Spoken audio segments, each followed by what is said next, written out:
Goddag og velkommen til Land TV. I dag er vi taget ud til Torbjørn Nielsen på Svalderup Gård, der har 200 jersekvæg. Det vil han så fortælle os lidt om her nu om lidt. Og nu er vi så kommet ind i stallen til Torbjørn Nielsen. Og Torbjørn, i dag vil vi meget gerne vide lidt mere om dit kvæglandbrug. Vi vil især gerne vide lidt, hvad du fodrer med til dine dyr. Kan du hjælpe os lidt med det? Ja, det kan jeg godt. Vi kan lige gå en tur ned i det foderbord og kigge lidt på det foder, vi giver dem. Nå Torbjørn, hvad er det for et staldafsnit, vi er kommet ind til nu? Og hvad er det, de får at spise her? Jamen, vi står i golfafdelingen, og de går her lige i 7-8 uger, hvor de skal trappe ned på mælkeproduktionen, når de skal kælde.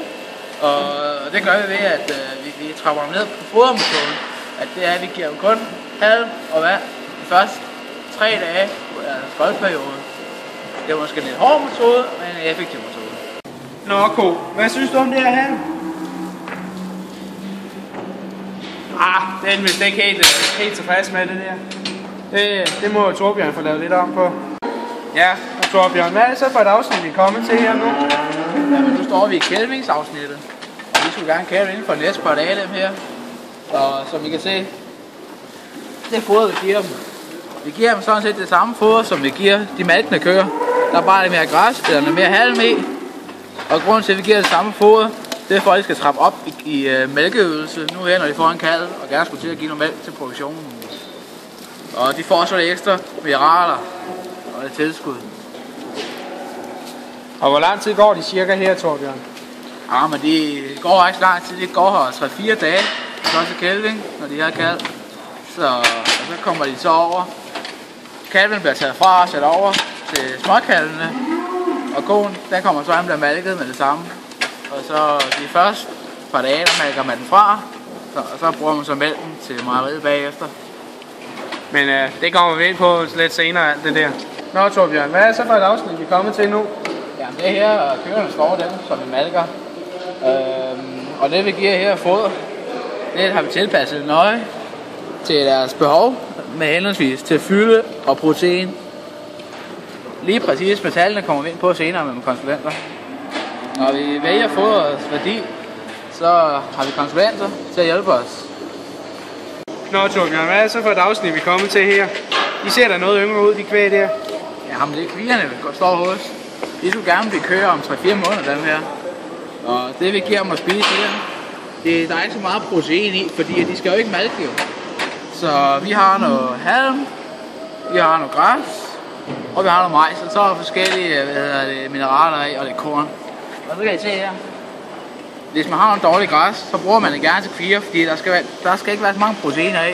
Der skal være noget mere struktur i, fordi de skal bare vokse, og de skal bare vokse, og så skal de vokse lidt mere igen.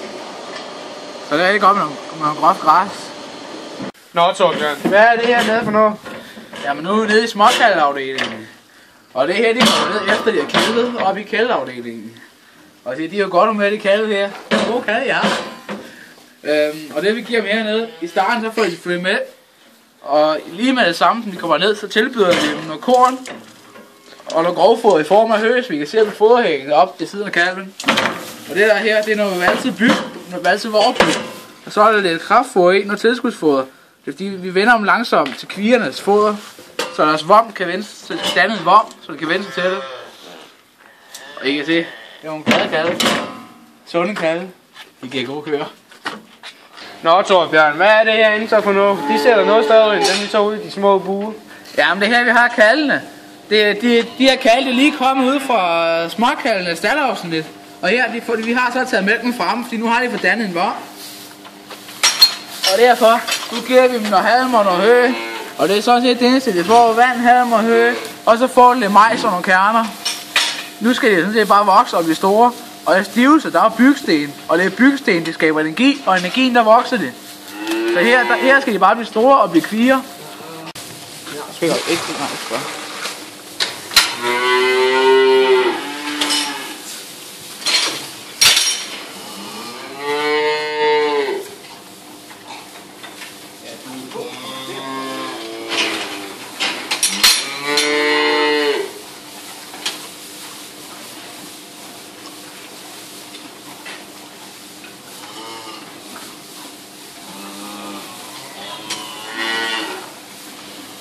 Nå Torbjørn, hvad er det her, vi kommer ud til her? Det er ikke noget, jeg har set så mange gange før.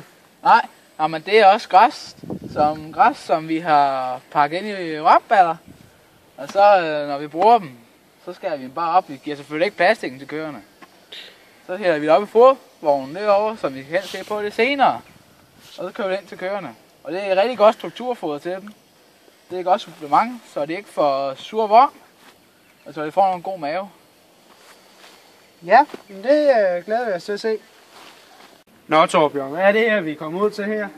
Jamen her har vi et biprodukt, og det er roaffald, vi har her. Det er et godt biprodukt til dyrene. Det er billigt, og det er nemt at få fat i. Og det bruger vi gerne som supplement. Sammen med alt det andet foder. Det er ikke noget, de får for sig eller noget som helst. Det er sammen med alt det andet. Nå Torbjørn, hvad er det her så? Jamen det er det wrap. Det var den balle, vi stod ved lige før. Det er nu så lige pakket ud. Bare klar til at give dyrene. Og som I kan se, græsset her. Det er sådan noget, det er ikke helt tørt, og så er det ikke helt vådt. Det er ikke sådan noget hestegræs. Rigtig god wrap det her. Man kan også lugte det. Det lugter sådan helt sødligt i det.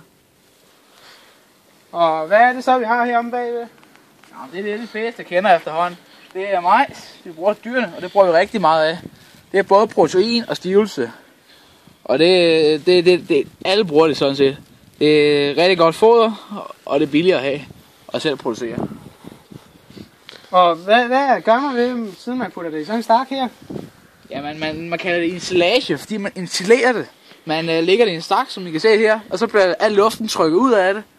Og så, når man har trykket al luften ud af det, og så pakker man den ind helt lufttæt, så der ikke kommer lufttilførsel. Og det giver rigtig godt foder. Nu skal vi se, om vi kan finde. Vi kan finde noget her. Her der kommer luft til. Det er dårligt. Lugter også helt surt. Det bruger man så ikke til køerne. Så får de tyndskid og splinterskid. Det smider vi væk. Nå Torbjørn, hvad er det, vi kommer ind i her? Det er foderrum. Der har vi valsen stået til at kunne valse med korn til kalde og køer. Vi har noget hø. Og hvad er hø i forhold til det andet, vi så dernede? Jamen hø er i forhold til wrap. For det første så er det ikke pakket ind. Det skal ikke insulere. Og for det andet, når vi høster det her, når vi presser det, så er det ligget og tørret på marken, indtil det er helt tørt, så det kan knas. Wrap, det er stadig en lille smule fugtigt. Og det bruger vi til kaldene det her, så vi kan få en god vogn. Nå, hvad er det næste hen, vi har? Den lange række, der står her, det er de forskellige mineraler til nogle kalve og nogle køer. Og det er startblandinger til kalve, og det er tilskudsfoder. Og så har vi også noget diarrépulver, hvis kalve nu skulle få diarré. Ja. Jamen, hvad har du her, så du kunne fortælle om hernede? Ja, nu skal I det.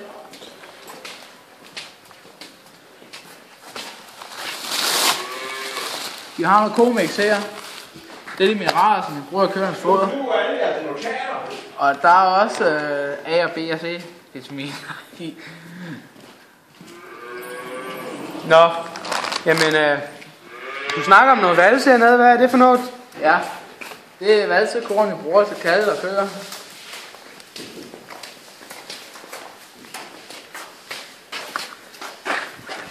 Vi valser det for lige at bryde overfladen, så det bedre bliver optaget. Du kan tydeligt se, hvis du har givet nogle køer noget korn, som der ikke er blevet valset, så kommer det også helt ud igen. Her der er blevet valset, så de kan optage det energi og stivelse, som det er inde i kernen. Og det er så lidt ligesom havregryn, eller hvad? Det er bare noget finere. Ja, man kan godt kalde det havregryn. Det er bare lidt finere, og så er det jo vorbygget det her. Så kan man ikke tage fejl af. Ja, hvad fanden. Og det her, der har vi blandet det. Det var det kalvefoder, vi så nede ved kalvehylderne før. Det er det her. Og det her, det er det tilskudsfoder. Og det er byggen. Det er jo blandet sammen. Og så har vi kalvefoder. Okay, jamen har du noget andet, du vil fortælle om herinde, eller skal vi komme videre? Så synes jeg, vi skulle gå videre og se ret. Nå Torbjørn, hvad er det så for en hat, vi kommer ind i her? Ja, nu står vi i vores andet foderlade. Det her, det er kun foder til dyrene, vi har her. Og hvad er det her nede for noget? Det var her, det er sojaskrue. Og det er meget proteinholdigt. Og det er tilskudsfoder, vi giver til køerne. Og det er kun køerne, der får det. Det giver vi ikke til kalvene. Nå, men hvad er det så, vi har herhenne? Ja, har vi nogle rapskager. Og det er affaldsprodukt fra raps. I kan også se, at det er helt grønt i det. Og det er også meget proteinrigt. Det er biprodukt, kalder man det også. Det bruger vi også kun til køerne. Kvierne, de får det også, når de bliver lidt ældre i det. Nå, så har vi noget længere hernede af. Hvad fanden er det for noget? Har nogle roepiller. Det er også et affaldsprodukt fra roer, ligesom roeraffald derude. Her er det bare presset i piller. Og det er det også et biprodukt. Og det er også godt til køerne, og det er også kun køerne får det. Hvad er det herinde så? Det ligner jo rigtig meget. Det er kraftfoder. Der er smæk i det her. Det er noget af det, der er god til at mælke. Der er rigtig mange proteiner og mineraler i det her. Og det er køerne godt af. Man skal så ikke give dem for meget af det, så de får sur vom. Men det er de glade for, og det er en godt foder. Og så er det så... Der har vi lidt hø der stående der, eller hvad? Ja, de baller, der står herovre, de hø, det var det, vi brugte til kaldene til deres mave. Hvad er det der så? Det er halm. Og det kender vi jo godt alle sammen. I det her, det er snittet halm.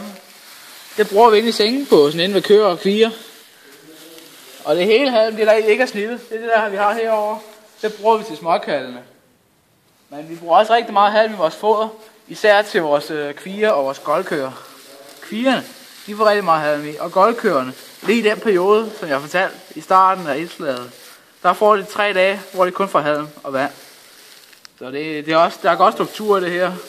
Det kan I. Der er god fyldeværdi og tykværdi i det. Nå, jamen nu har vi fået kigget lidt på noget af fodret. Skal vi ikke prøve at gå ud og se det, du bruger til at blande fodret med og give køerne det med? Jo, lad os gøre det. Nå, Torbjørn.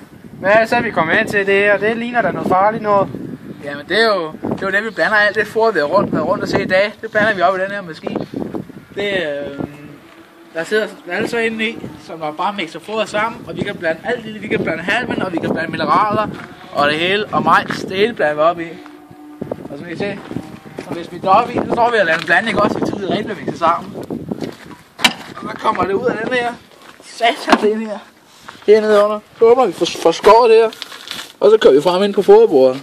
Og bare lukker det ud. Der sidder 2 af her i siden. Og når vi blander det, for at få det så præcis som muligt, så er der en vægt, der er en vejsætter inde i. Så er der en vægt oppe i traktoren, så kan jeg se, hvor meget han har proppet i. For eksempel, hvor mange rapskær han har proppet i. Han har måske proppet 300 kilo rapskær i. Og så har han nok proppet 2 tons majs i.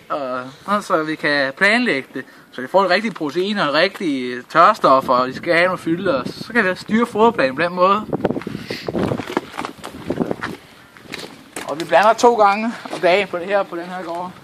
Om vinteren kan vi godt klare det med 1 dag, fordi så når det ikke varmt så meget. Der kan være 25 kubikmeter i. Og vi kan fodre begge sider. Nå, jamen skal vi ikke prøve at få kameramanden til at gå op på toppen og prøve at filme ned i den? Jo, lad os se. Så folk de kan få et indblik i, hvad det egentlig er for noget.